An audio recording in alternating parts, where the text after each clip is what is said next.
Welcome to my Persian kitchen.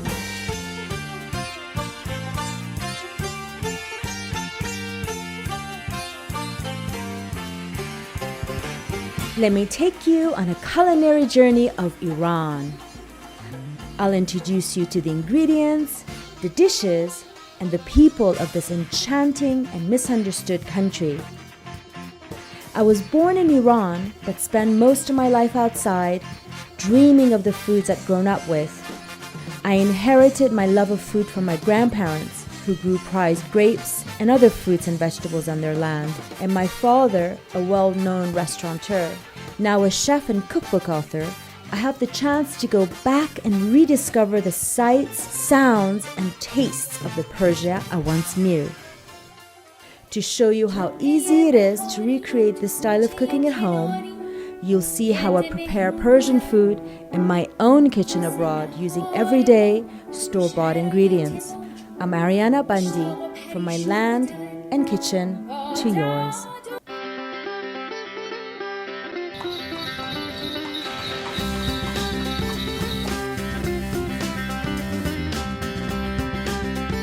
In this episode, we are in Kashan.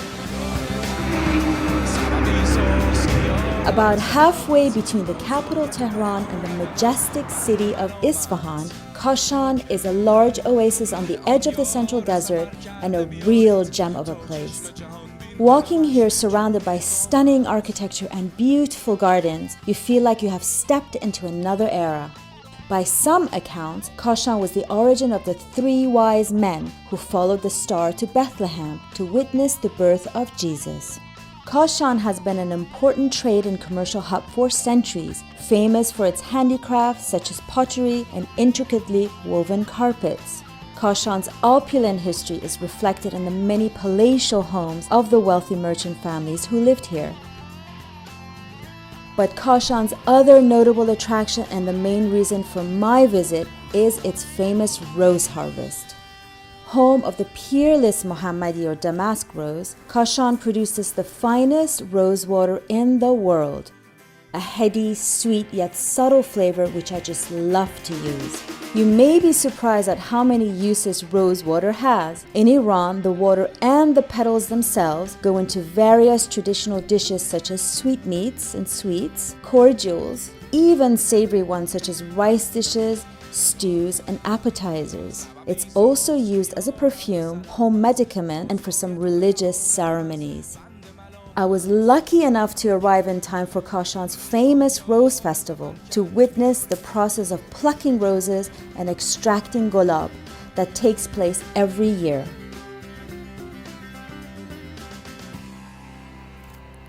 For you budding gardeners, how's this for a rose garden? The aroma is intoxicating. You can smell it for miles and miles.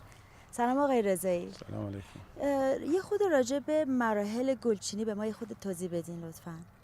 گل محمدی یا گل سرخ اواخر فروردین شروع میشه تا اواخر اردیبهشت. نحوه چیدنش هم صبح ساعت 5 صبح باید اومد داخل باغ گلها گلو چید تا الی آخر ساعت 10.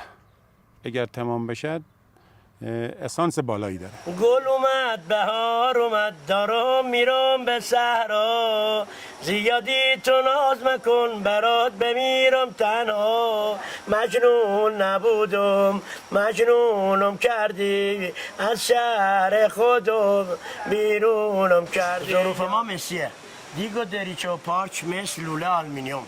میزان گل 25 کیلو، میزان آب 60 لیتر، روشن بودن 10 الی 12 ساعت.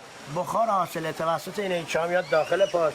آبی که دور این پارچ میگرده خنک میکنه، عمل میان انجام میشه. این قطره قطره بخار میاد داخل این پارچ، به توسط این آب سرد تبدیل به عرق میشه. دیگه 1 و شماره 2 و 3 گلابه، اون یکی هم گزنه است. گلاب برای مقوی قلب و اعصاب، سخت کننده لثه، صفرابر، خوشبو کننده معطر، روشن کننده پوست. اینم گلاب 2 آتیشه ماست. ملاحظه بفرمایید عطرش هم روشه.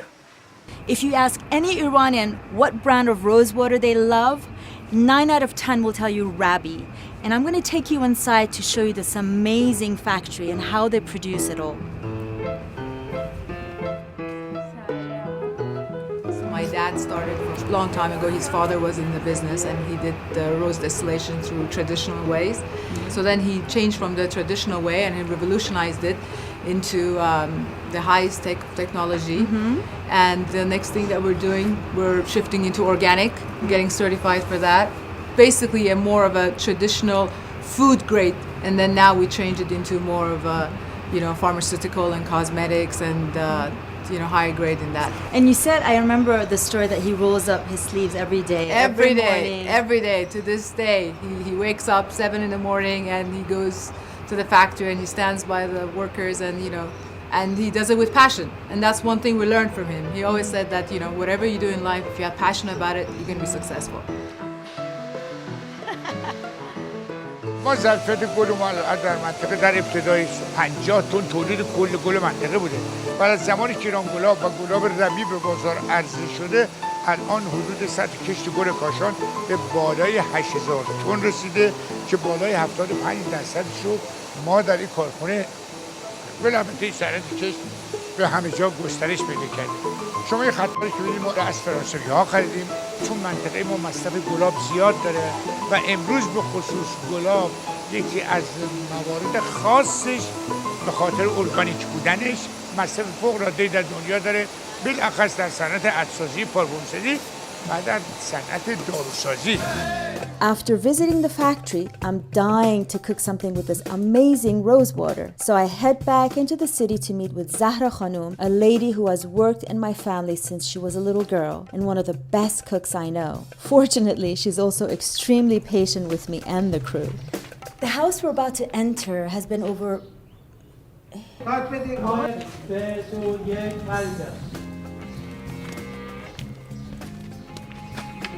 The house we're about to enter is a perfect example of a house built 200 years ago by the Qajar dynasty, and it's lovingly restored by its owner, Mrs. Mahin Dokhte Raheb. I want to take you inside and see how wonderful it is.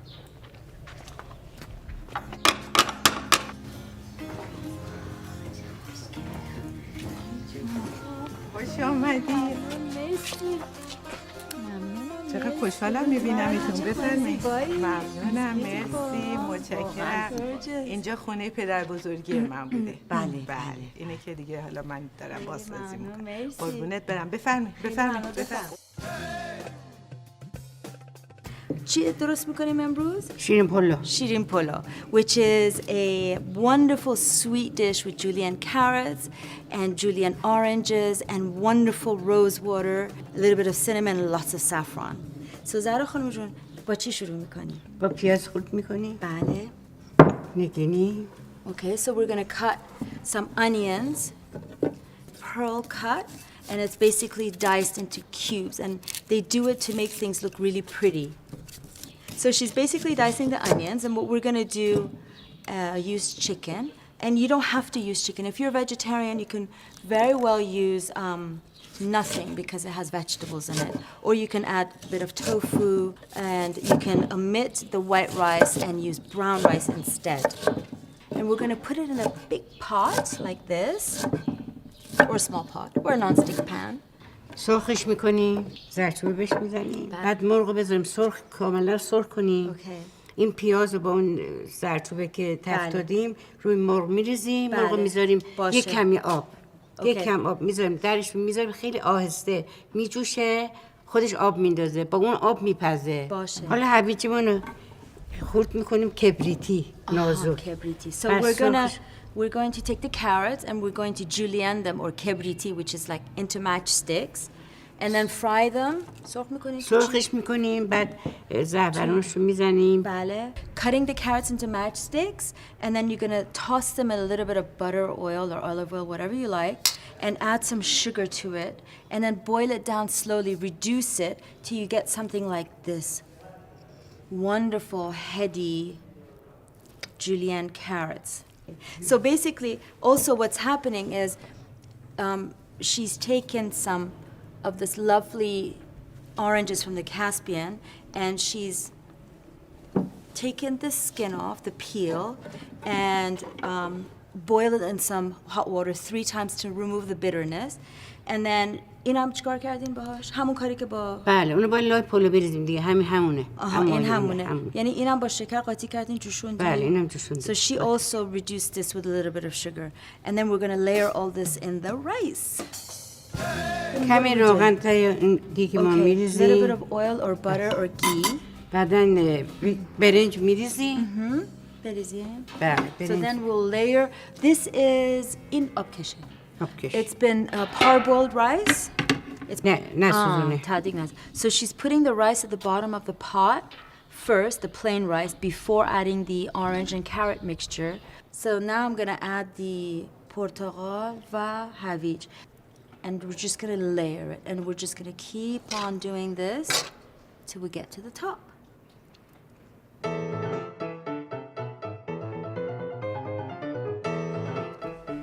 So we're in a traditional kitchen, and as you can see, food was cooked on charcoal. And what we've done is we put our chicken on the charcoal or on the stove and let it meltingly cook and tenderize with all the onion juices and the saffron. And Zahra Khanum, what she's doing is adding some saffron water, which is saffron that you pound, actually, and you add some hot water to it. That's the only way to use saffron, otherwise it will go to waste. So she's adding a bit of that to the chicken, and we're gonna go see what it looks like.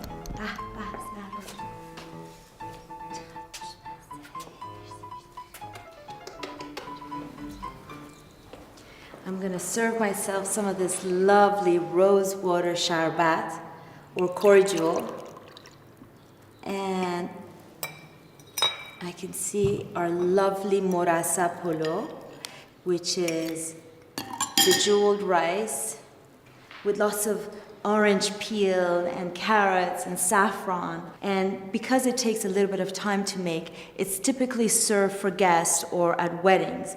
But now I'm going to go back to my kitchen in Dubai and I'm going to reinvent this lovely dish.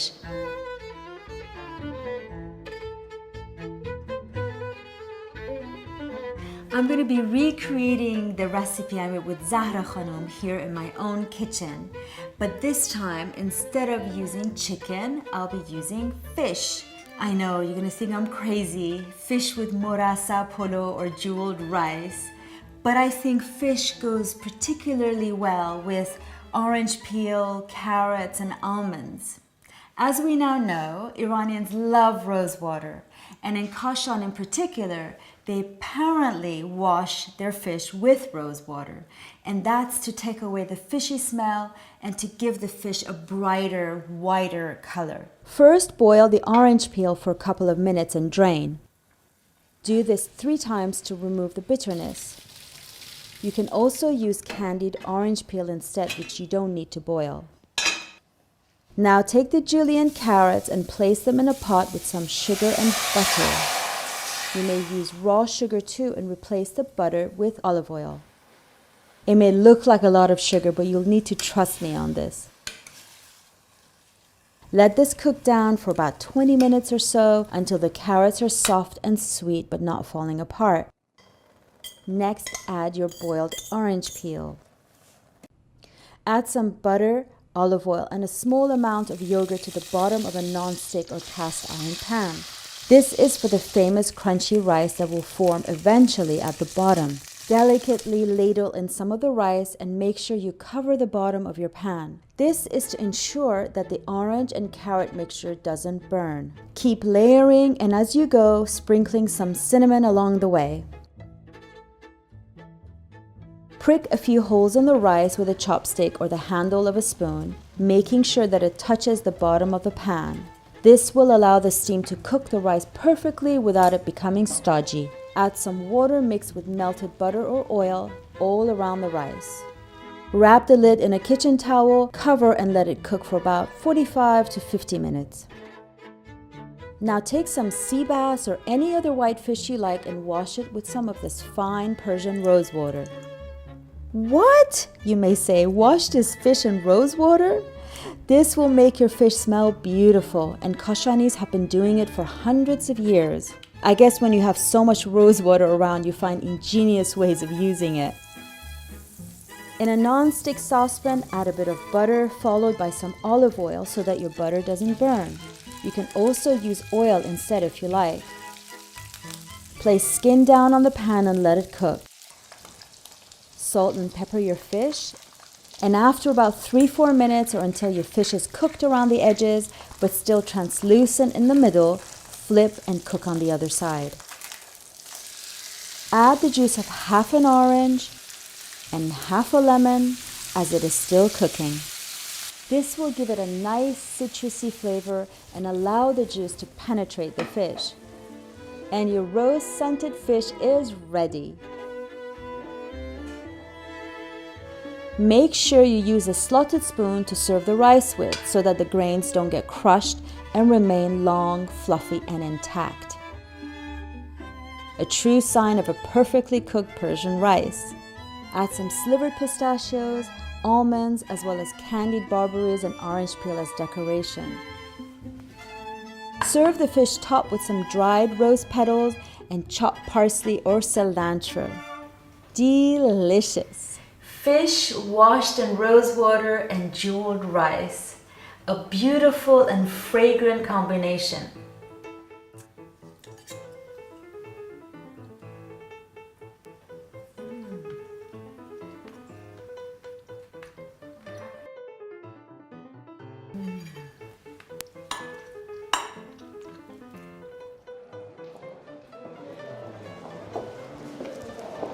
I love the bazaar, the sights and the sounds, the exotic smell of spices, these twisty alleyways.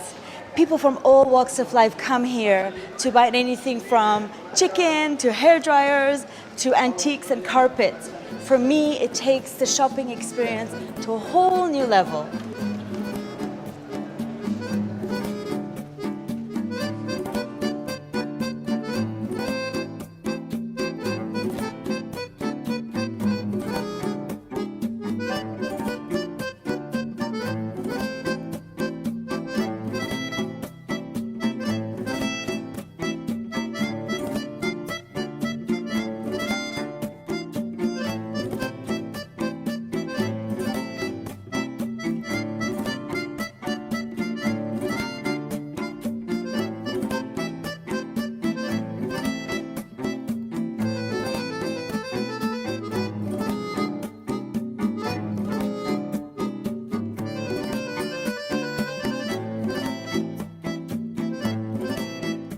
One of the highlights of Kashan is the beautifully preserved traditional homes in the old quarter, and I've come to see probably the best example, which is called Tabai House. This beautiful traditional house called Tabai's house, and they call this because of the person that used some special stone for the facade, and it's the traditional Kashanese house, and also around 185 years old. Right. Yes. It's a perfect example of a Persian architecture, isn't it? With the courtyard and the water feature and the windows, and it's just gorgeous. I would love to own this house. Yeah. Imagine living here.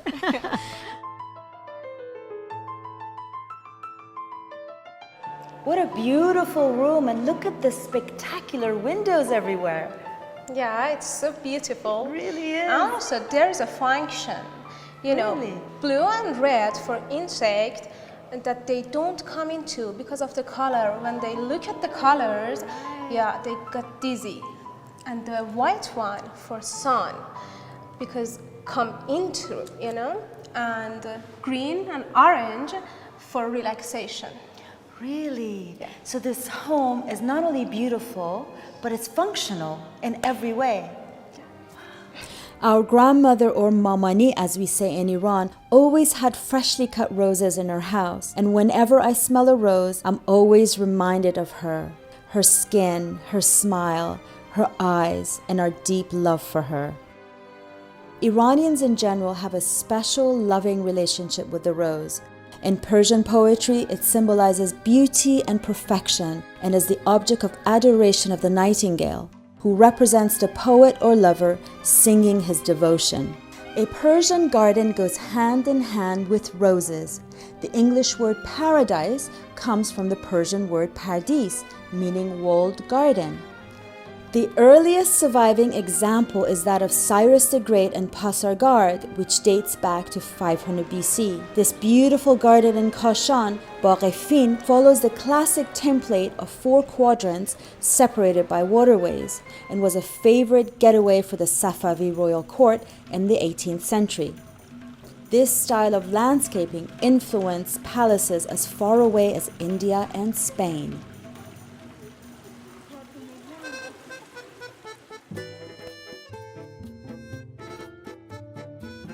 Yakh dar Behesh, or ice in heaven, is the name of this lovely dessert. It's the first dessert that my grandmother made for me and also taught me how to make. And it's really simple.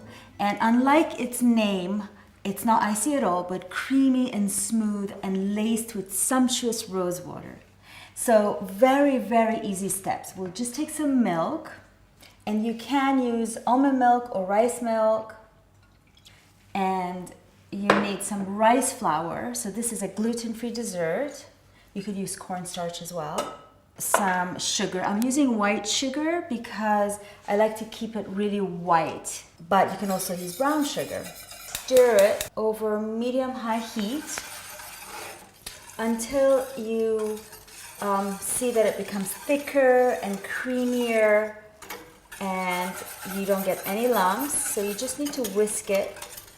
Make sure that you scrape the sides of the pot and the bottom as well so it doesn't catch. And this dessert is gorgeous, especially when you decorate it really nicely. And it's quite light even though it's creamy, so it's a perfect dessert after like a heavy Persian meal of lamb and rice. Just gives you that little bit of sweetness that you need. The mixture is now thickened and it goes really quickly. I'm just gonna add some crushed cardamom. Really, it's such an incredible smell, this cardamom. Really takes you straight to the Middle East. Okay, I'm just gonna add some of my favorite rosewater from Iran.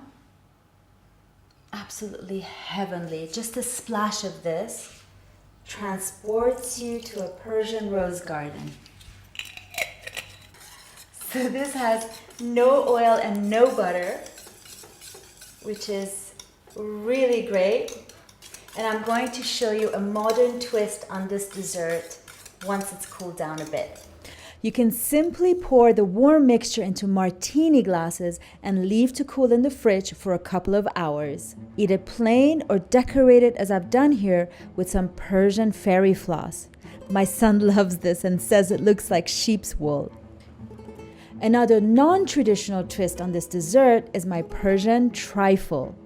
Start by making a simple syrup and add a generous splash of rosewater to it. Take some store-bought or homemade cake, cut it into 3 layers, and place one at the bottom of a trifle dish or a large glass bowl. Add the rose-scented syrup to the cake, making sure it's nice and wet. Don't worry, it won't go soggy. It will soak it up. Nothing worse than dry cake and trifle.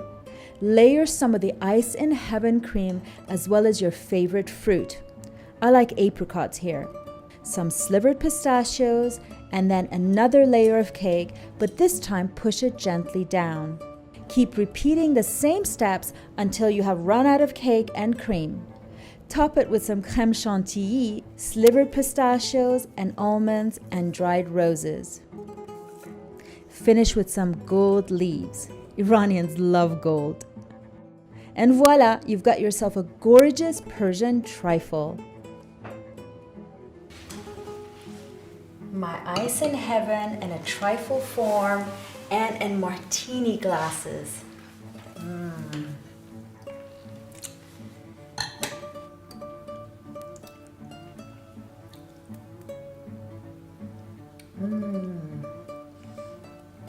I can taste the cardamom and the rose water. I feel like I've been transported to a beautiful Persian rose garden.